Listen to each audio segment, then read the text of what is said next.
Hey everybody, it's me, Chadini.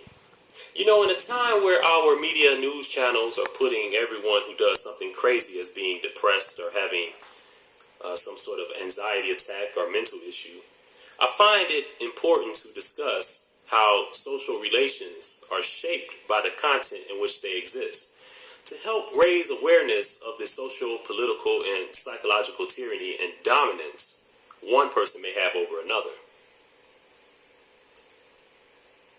You know, our social relations are shaped and misshaped by the contents in which they exist. The standards by which they measure each other, the expectations of each other, and the very ways they relate to each other reflects a social and political system in which they reside. Very often we get into highly conflictual debates about our behavior or someone else's behavior. Instead of asking, in what way do the system itself represents itself in our behavior or in someone else's behavior? What part of me is misperceived as myself, but really represents an artificial incubus in our minds and in our body? We must understand that the major function of the family is to represent society. The family is a social agent of society, if you will. The chief role of the family is to produce the kinds of people that the society needs to maintain itself. And families may often think of themselves as being independent and being a unit unto themselves.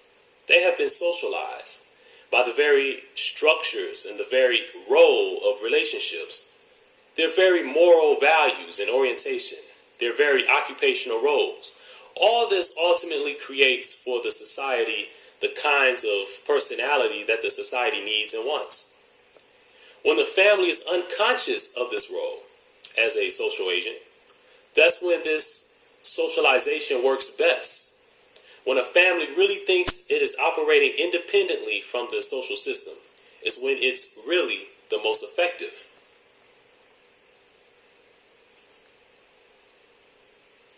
In order for us hard-working, oppressed, and exploited masses to be in the position we are in today, we must feel the most free and independent when we are most enslaved. In fact, we unconsciously take our enslavement and dependence as the only form of freedom.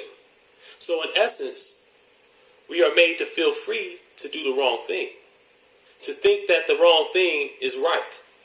We must understand that if the family is the social agent of society, if its major role is to create the kinds of persons that society needs to exist, then what must be the role of the oppressed, exploited proletarian in a elite, bourgeoisie, capitalizing, power-based, and influential society? What must be the role of the oppressed and exploited masses in a society that must keep its dominance over the working class? You know, they make this seem self-perpetuating. But the elite controllers that benefit the most from society also throws at us the psychology that says sickness begins in the family, while the whole society that creates and shapes the family is left off the hook. You see how westernized and European psychology centralizes around the family? And once someone is sick in the head, they start speaking about what? Your family relationships, instead of society's relationship to you. How did your parents' relationship to society reflect into you? And what way did their behavior in relationship to you, which drove you crazy, represent a crazy society or a maladaptive society?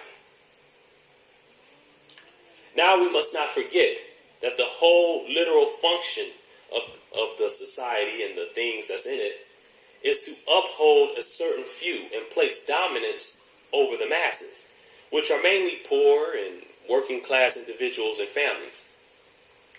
This is done so people won't look at the whole system itself, and so that the people will not get involved with revolutionary politics. So ultimately, you get caught up in self-blame. You blame those closer to you who are in the same boat as you. You'll blame parents, brothers, sisters, husbands, and wives. All that do is maintain a family in disorganization. It maintains the constant struggle between male and female, brother and brother, sister and sister, sister and brother, young and old. I find it important to note an old African saying, I am we, and we are I, we. All of us are the one in the multitude. MeetYadini.com. Support the cause. Support the cause.